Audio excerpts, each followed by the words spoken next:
नमो भगवते वासुदेवाय नमः। हरे कृष्णा। बोलिए श्री लक्ष्मी नारायण भगवान की जय। बोलिए श्री उमापति की जय।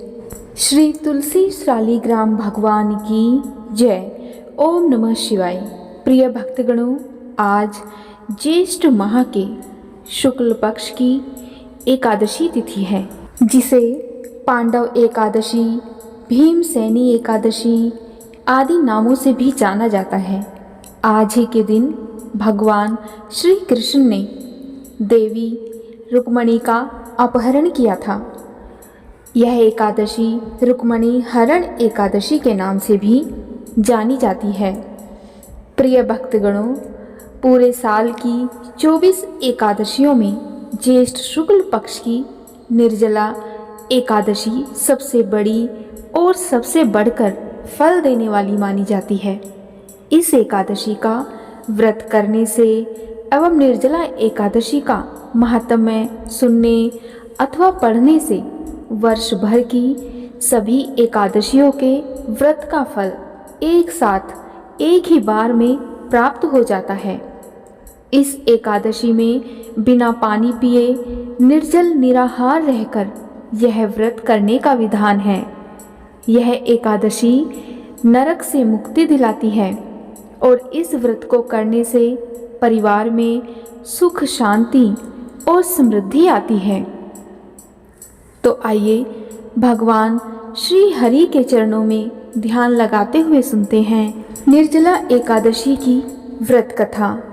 व्रत कथा शुरू करने से पहले मेरा आप सभी से अनुरोध है कि कृपया कमेंट बॉक्स में विष्णु भगवान की जय जरूर लिखिएगा और वीडियो अच्छी लगे तो वीडियो को लाइक भी जरूर करिएगा।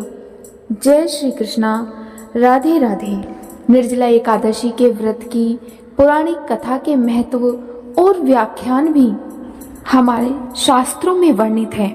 जब सब वेदों के ज्ञाता वेद व्यास जी ने पांडवों को चारों पुरुषार्थ धर्म, अर्थ, काम और मोक्ष देने वाली एकादशी के व्रत का संकल्प कराया था, तब एक बार युधिष्ठिर ने भगवान श्री कृष्ण से कहा कि हे जनार्दन, ज्येष्ठ मास के शुक्ल पक्ष में जो एकादशी पड़ती है, कृपया करके आप उसका वर्णन कीजिए।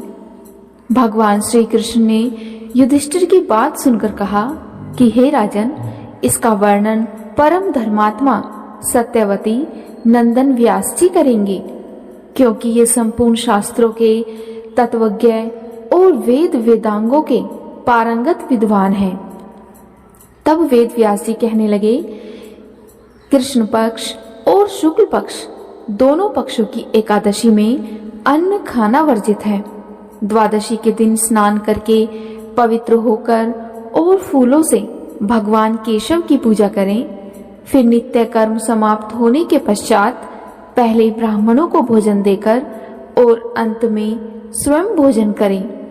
यह सुनकर भीमसेन बोले, परम बुद्धिमान पितामह, मेरी उत्तम बात सुनिए। राजा युधिष्ठिर, माता कुंती, द्रौपदी, अर्जुन, नकुल और सहदेव ये एकादशी को कभी भोजन नहीं करते तथा मुझसे भी हमेशा यही कहते हैं कि भीमसेन, एकादशी को तुम भी नहीं खाया करो। परंतु मैं उन लोगों से यही कहता हूँ कि मुझसे भूख नहीं सही जाएगी।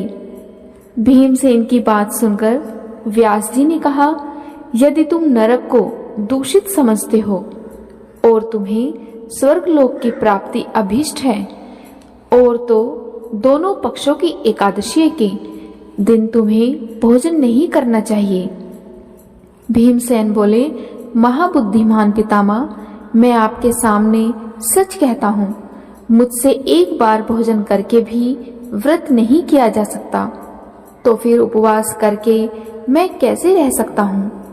मेरे उदर में व्रक नामक अग्नि सदा प्रज्वलित रहती है, अतः जब मैं बहुत अधिक खाता हूँ तभी यह शांत होती है। इसीलिए हे महामुने, मैं पूरे वर्ष भर में केवल एक ही उपवास कर सकता हूँ, जिससे स्वर्ग की प्राप्ति सुलभ हो तथा जिसके करने से मैं कल्याण का भागी हो सकूं। ऐसा कोई एक व्रत निश्चय करके बताइए, मैं उसका यथोचित रूप से पालन करूंगा। व्यास जी ने कहा कि हे भीम, ज्येष्ठ मास में सूर्य वृष राशि पर हो या मिथुन राशि पर, शुक्ल पक्ष में जो एकादशी हो उसका यत्न पूर्वक निर्जल व्रत करो। केवल कुल्ला या आचमन करने के लिए मुख में जल डाल सकते हो, उसको छोड़कर किसी भी प्रकार का जल विद्वान पुरुष अपने मुख में न डाले, अन्यथा यह व्रत भंग हो जाता है। एकादशी को सूर्योदय से लेकर दूसरे दिन के सूर्योदय तक मनुष्य जल का त्याग करे तो यह व्रत पूर्ण होता है। तदंतर द्वादशी को प्रभात काल में स्नान करके ब्राह्मणों को विधि पूर्वक जल और स्वर्ण का दान करें। इस प्रकार जब कार्य पूरा करके जितेंद्रिय पुरुष ब्राह्मणों के साथ भोजन करे, वर्ष भर में जितनी एकादशियां होती हैं उन सब का फल निर्जला एकादशी के पालन मात्र से मनुष्य प्राप्त कर लेता है। इसमें तनिक भी कोई संदेह नहीं है।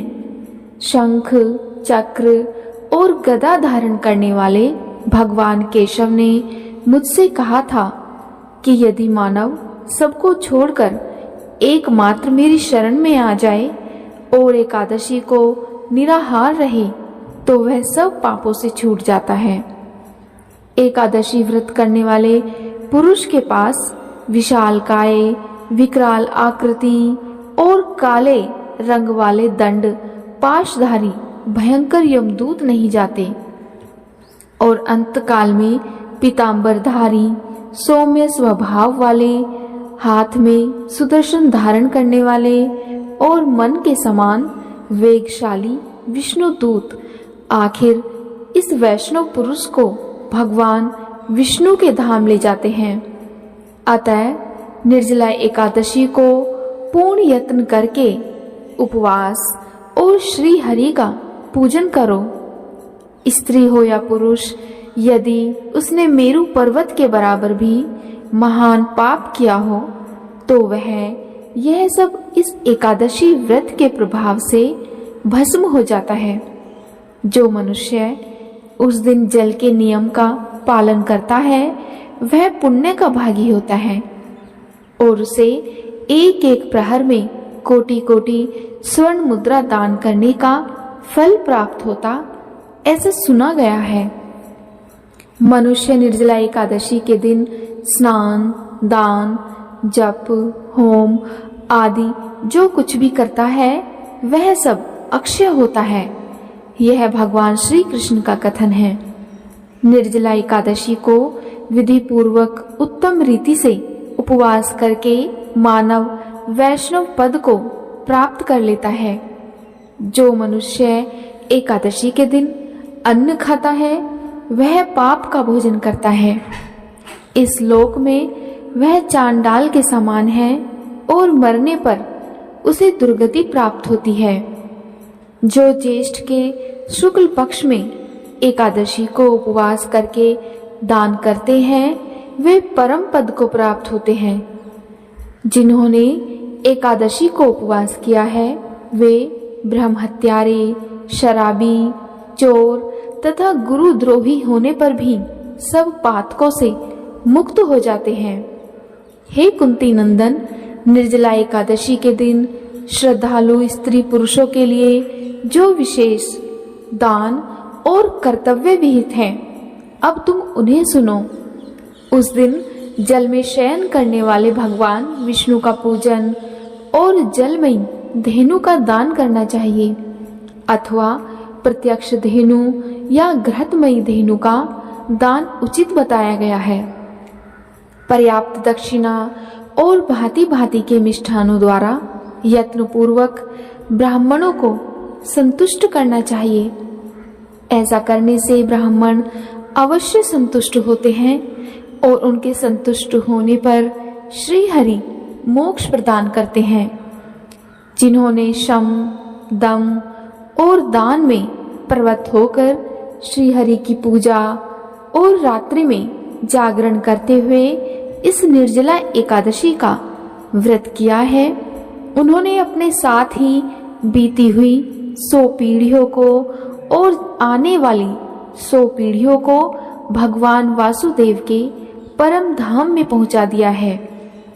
निर्जला एकादशी के दिन अन्न, वस्त्र, गो, जल, सैया, सुंदर सुंदर आसन, कमंडलू तथा छाता दान करने चाहिए। जो श्रेष्ठ तथा सुपात्र ब्राह्मण को जूता दान करता है वह सोने के विमान पर बैठकर स्वर्गलोक में प्रतिष्ठित होता है। जो इस एकादशी की महिमा को भक्ति पूर्वक सुनता अथवा उसका वर्णन करता है वह स्वर्गलोक में जाता है।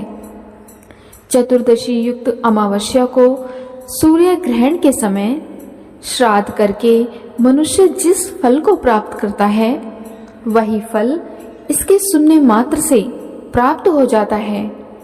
पहले दंत धावन करके यह नियम लेना चाहिए कि मैं भगवान केशव की प्रसन्नता के लिए एकादशी को निराहार रहकर आचमन के सिवा दूसरे जल का भी त्याग करूंगा।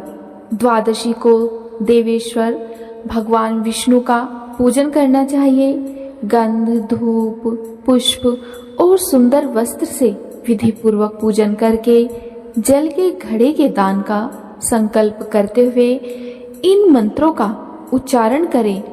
संसार सागर से तारने वाले हे देव ऋषिकेश, इस जल के घड़े का दान करने से आप मुझे परम गति को प्राप्त कराइए।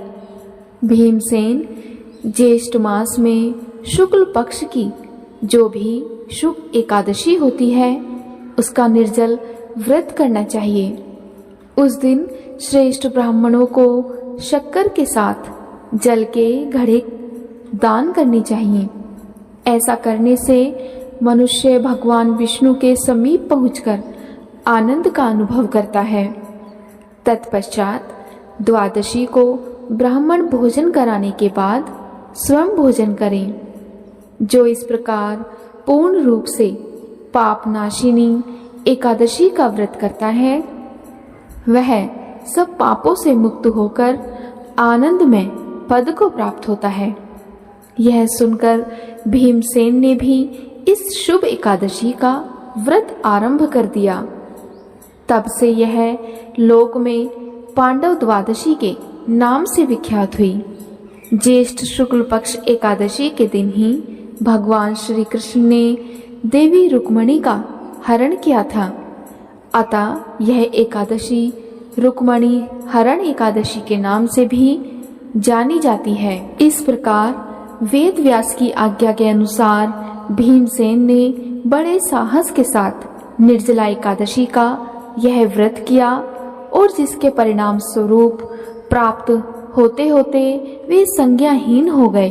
तब पांडवों ने गंगा जल, तुलसी, चरणामृत प्रसाद लेकर उनकी मूर्छा दूर की। तभी से भीमसेन पाप मुक्त हो गए। प्रेम से बोलिए भगवान विष्णु की जय। एकादशी माता की जय। आज की वीडियो में इतना ही। उम्मीद है आपको आज की वीडियो जरूर पसंद आई होगी। अगर आपको आज की वीडियो अच्छी लगे तो वीडियो को लाइक और अगर चैनल पर पहली बार आए हैं तो चैनल को सब्सक्राइब भी जरूर करिएगा और कमेंट बॉक्स में विष्णु भगवान की जय जरूर लिखिएगा। जय श्री कृष्णा। राधे राधे।